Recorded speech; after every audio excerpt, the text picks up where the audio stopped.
Hello there once again. Mick Cornett and Kent Myers. Welcome to The Verdict. We're here every week meeting interesting people and dealing with topical issues. And today we welcome in one of Oklahoma's most famous citizens. Yes, Anita Bryant has graced us with an invitation acceptance to join us on The Verdict.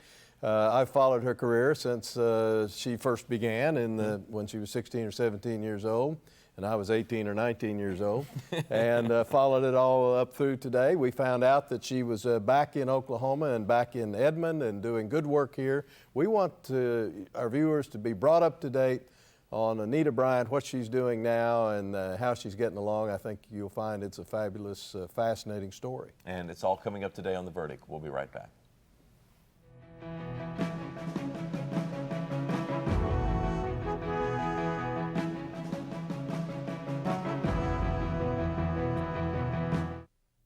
America has been here before, faced with daunting challenges, and we've always found the courage to lead. Foreign oil, greenhouse gases, we have the power to do something about them with American natural gas.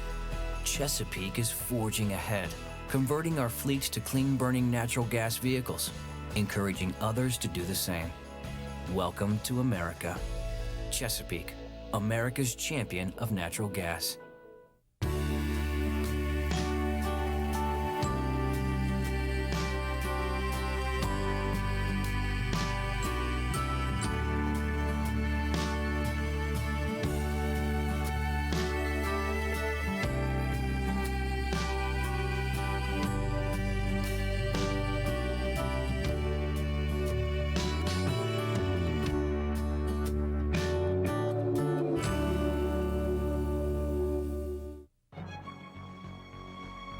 Wilsey, Meyer, Eatman, Tate.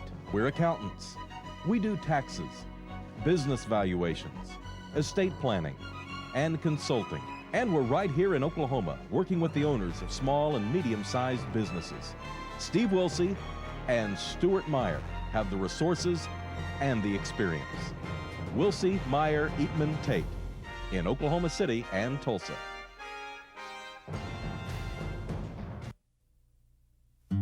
Bow my head to pray. I know you hear each word I say. I'm pouring out my heart to you like water. I have faith, I have faith, I have faith in you.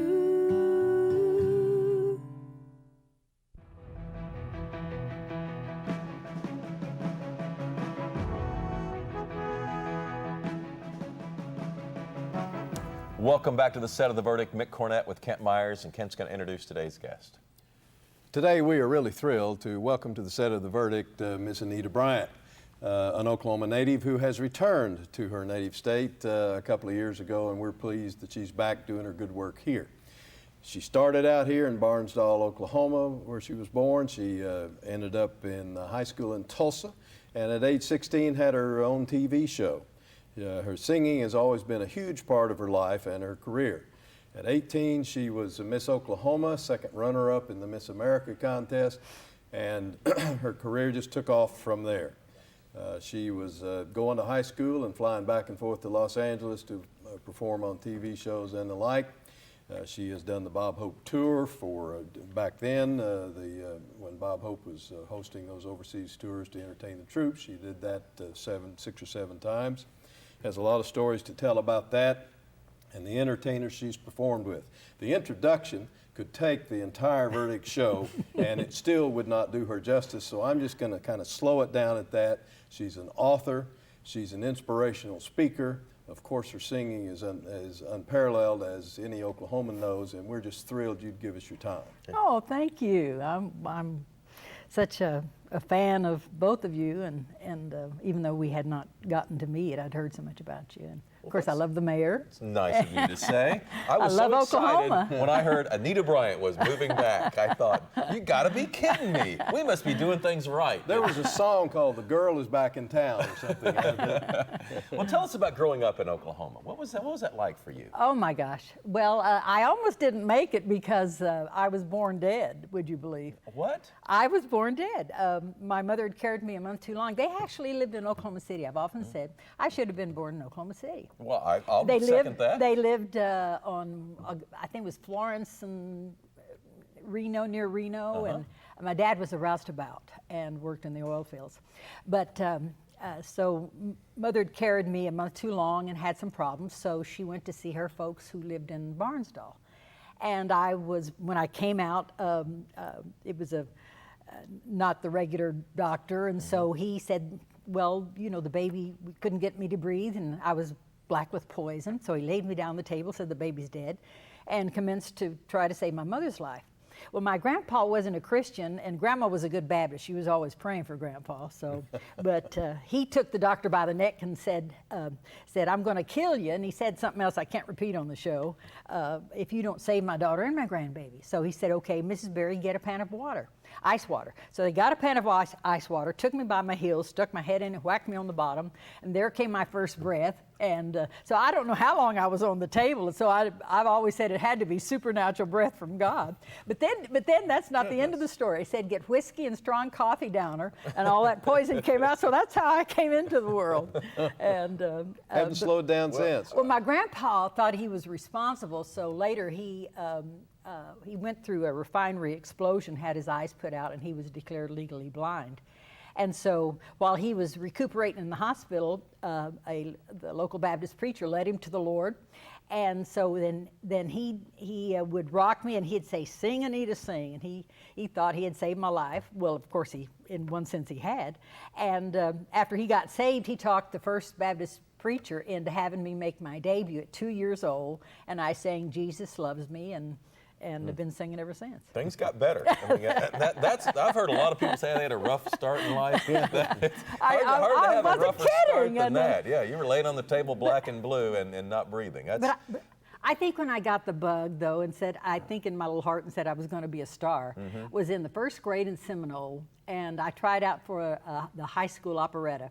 And so I had makeup and costumes and sang my little thing. And of course, the applause and the adoration, I just decided then I was going to be a star. And so that's when I got the bug. Yeah. But then when I was 8 years old, also in Velma, Alma, where my dad worked for Skelly Oil Company, no indoor facilities at home or at the school. So I have trouble even today reading the newspaper, but.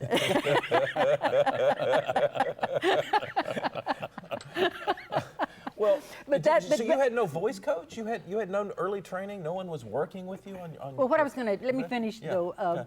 When I was in Velma, Alma, I knew I needed Jesus because I was all the time getting in trouble. Mama knew it too. So I asked him into my heart and walked that aisle at 8 years old. And then I decided I was going to be a star for Jesus because I heard in the Bible that they that are wise and lead many to righteousness will shine as the stars in the firmament forever and ever. So that changed my life. And so from then on, it was very natural to sing in church.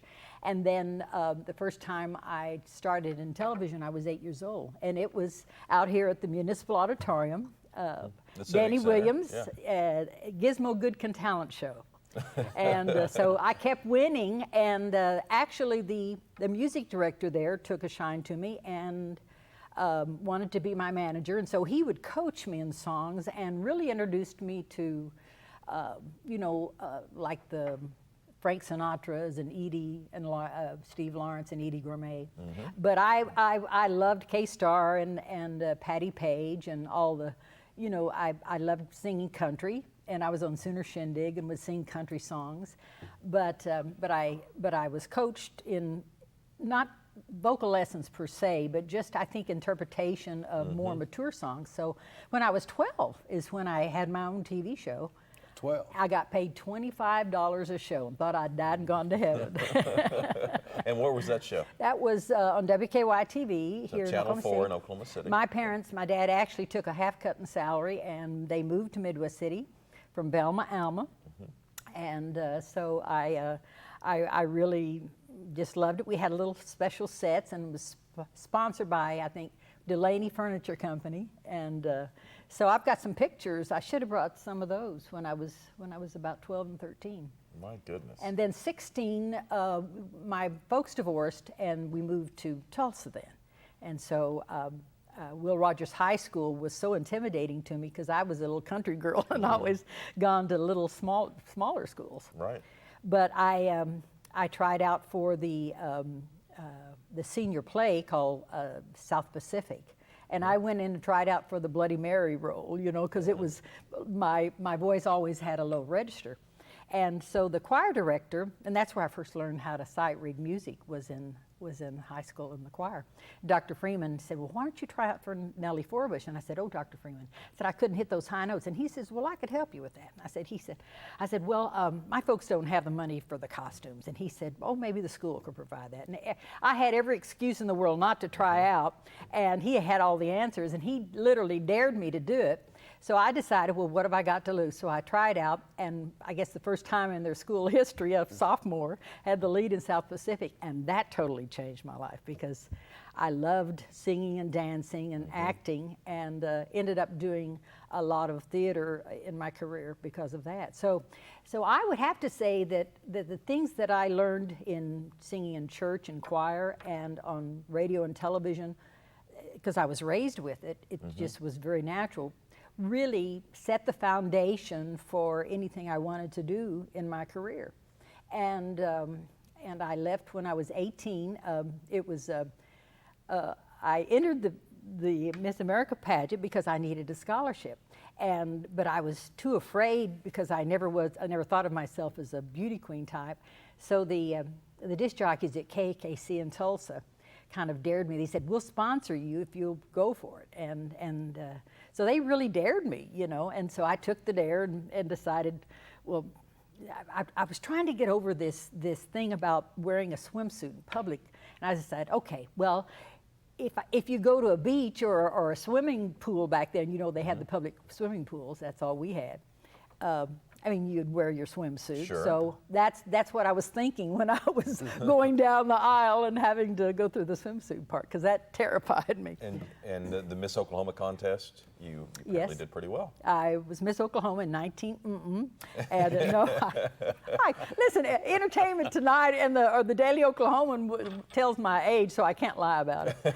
But I was just 18 and really green behind the ears. I wasn't mature enough or ready to really be a spokesperson for the Miss America pageant. Let's take a break, and we'll leave it at Miss Oklahoma. When we come back, we'll get to that next step, I assume Atlantic City. It's coming up on The Verdict.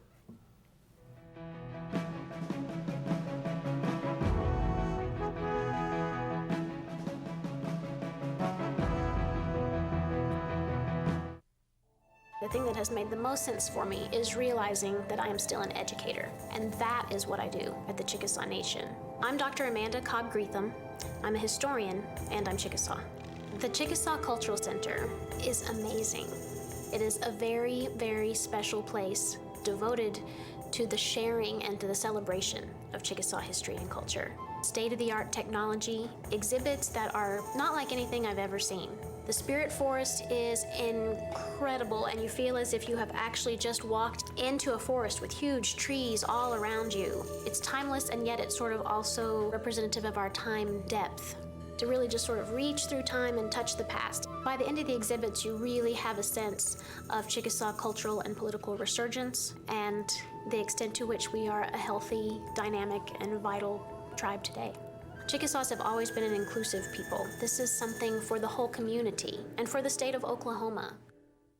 In 25 years, world energy demand will grow by 44%, with oil and natural gas largely meeting the need. The question is, will America's demand be met by American resources. Oklahoma says yes. We're developing the largest oil and natural gas discoveries America has seen in 40 years. It's creating jobs and millions in tax revenue for schools, roads, and hospitals.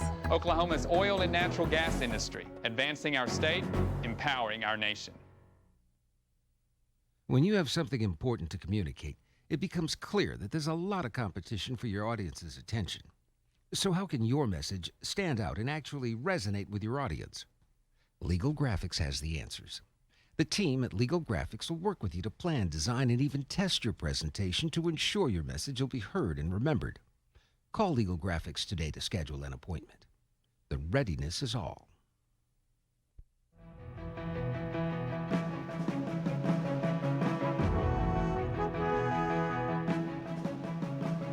Welcome back to the set of The Verdict. Now, when we left, we were talking with Oklahoma's legendary recording star, Anita Bryant, about her growing up in Oklahoma, and you won Miss Oklahoma and went to Atlantic City. What happened there?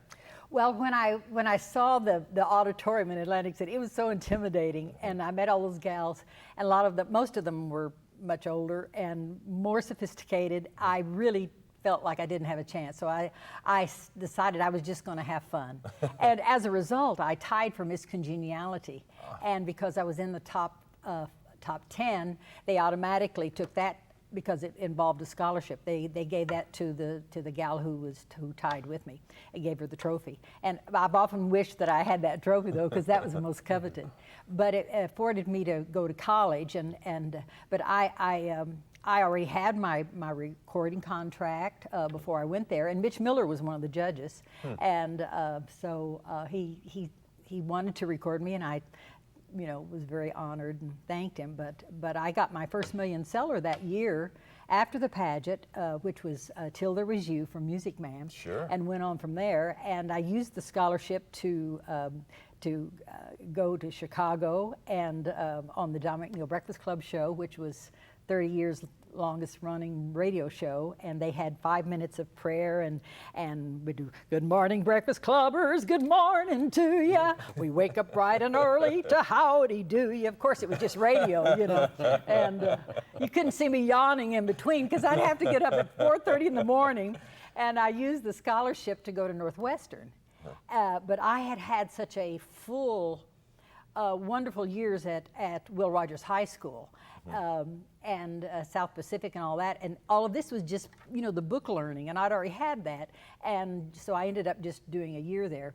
But I would go on the weekends and do Dick Clark State Fair shows with Frankie Avalon, Bobby Darin, Bobby Rydell, the Platters. I mean, all of the big hit makers. By the mid-'60s, you're a major star, and it was validated by Bob Hope. Yeah, let's talk about your relationship with Bob Hope overseas tours and the family itself.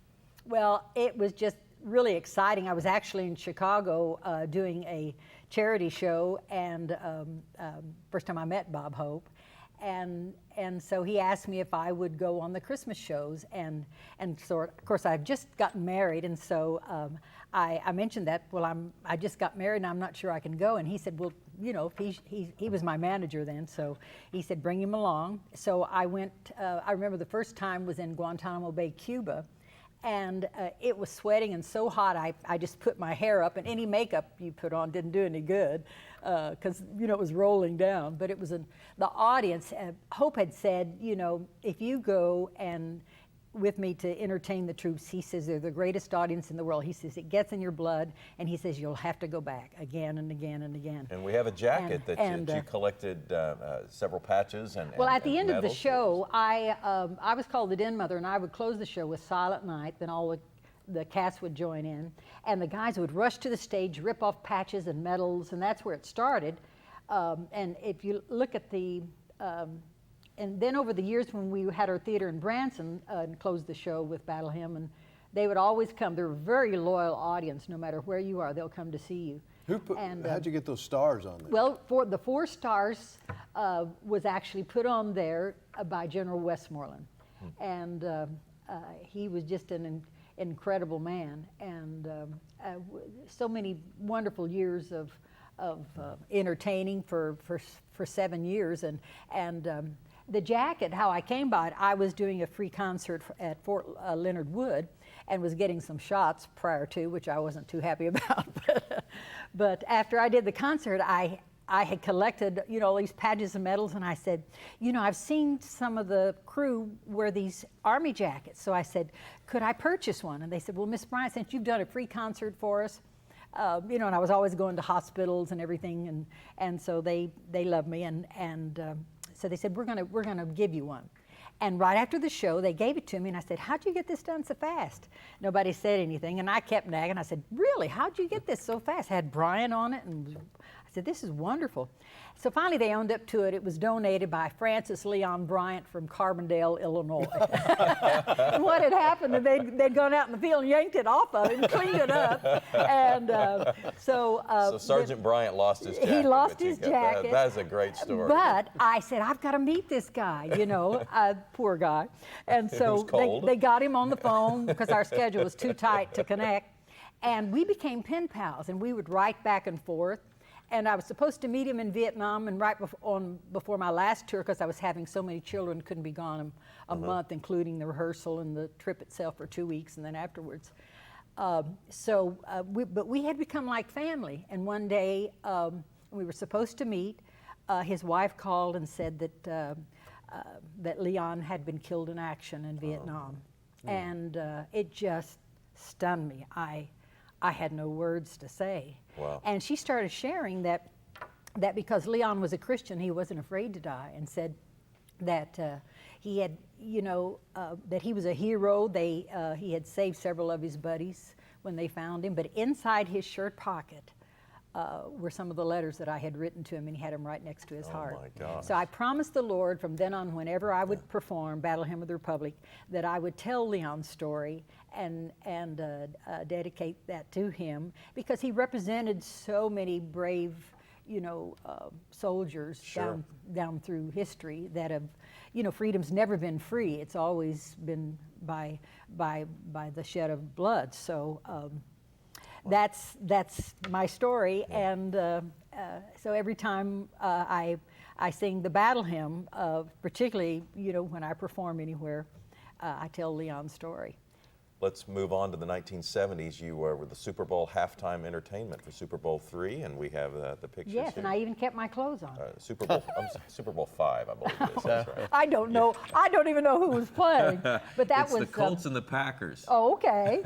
I'm sure you're very knowledgeable. Sorry, it's the Colts and the Cowboys. Okay. Yes. But I remember I was so terrified, and I didn't realize I was scared of heights till they had me go up this ladder, and on top of that. So what'd you sing here? I did Battle Hymn of the Republic, and they had me covered. There was a piece of cloth that went up, and it was like a cone. And so there were several combined orchestras, but we had our really fine musicians, because I did about 150 conventions in Miami Beach, where I lived at the time. And there's my conductor behind me, and we had speakers every 14 feet, so the people just stood still when they heard me singing. It was an amazing. I was terrified beforehand. But everybody that I knew how to pray, I said, you better pray. So when the cloth went down and I started Battle Hymn, I really had a peace, and that was really supernatural. Well, this was me singing the national anthem at Super Bowl in '76. Wow. We are going to have you back on the show, because we have run out of time, and we still got over 30 years to cover. So yeah, we haven't talked about what you're doing now, and we're not going to have time to. Well, I'm so we're still going to have singing you back. and talking, as you can tell. All right, we're going to have you back on then. Anita Bryant's our guest. It's been such a pleasure, Anita, catching up, and we're so proud to have you return to Oklahoma, and specifically being in the Oklahoma City area. It means a lot to us. Well, I love it. And thanks for giving us your time. Thank you. Kent and I'll have a final word after this.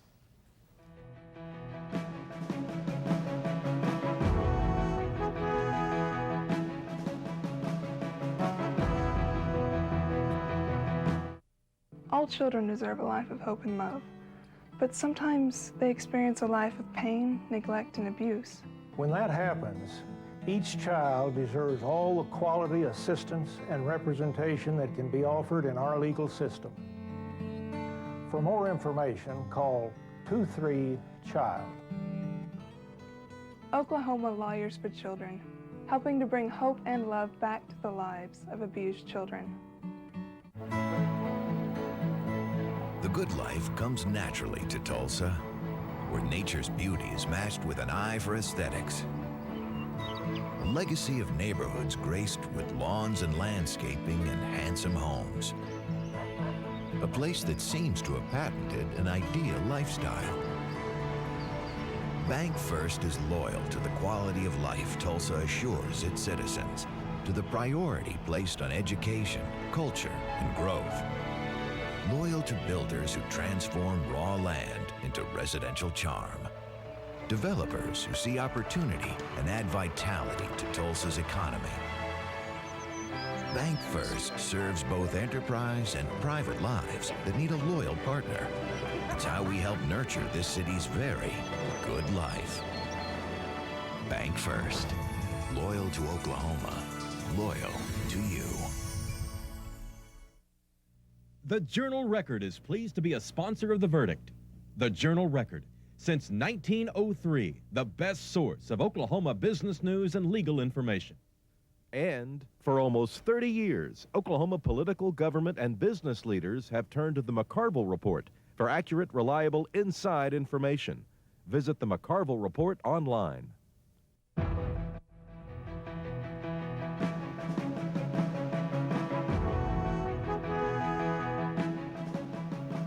Welcome back to the set of The Verdict. We're wrapping up a show with Anita Bryant. Well, we're going to have her back on. Yes, we only got a little bit of the story told. We are going to have a second show with Anita in the near future and kind of finish it out, find out what she's doing today. In the meantime, you can go to Anita Bryant's website and get more information. That web address is anitabmi.org. That's anitabmi.org. Or if you'd like to get more information about our website or suggest a guest that you'd like to see on an upcoming edition of The Verdict, you can go to our website. It's theverdict.tv. That's theverdict.tv. You know, we do get suggestions every once in a while, and we take them very seriously, and we do make an effort to get those guests on. So we really do appreciate you responding on our website and telling us who you'd like to see. And next week, we'll be welcoming in a person who's been on The Verdict before. Yes, Glenn Johnson, the Chancellor of the Regents for Higher Education, will be on telling us what's going on in higher education. And there is lots going on. It's a major focus of this legislative session, and people are always wanting to talk about higher ed, and it's really one of the strengths of the state, to have so many wonderful universities, in the Oklahoma City greater metro area, and the number of college students we have. I think it's over 120,000 in the Oklahoma City greater metro alone. It's a wonderful opportunity for Oklahoma in the 21st century. Yes, the higher ed budget is $1.9 billion in Oklahoma. Wow. Does Glenn get to spend all that Glenn money? gets to spend all of that. He needs to throw some of it our way. Great reason to have him on the show next week. Glenn Johnson, Chancellor for Higher Ed, coming in. And we will see you then. For Kent Myers, I'm Mick Cornett. So long on The Verdict.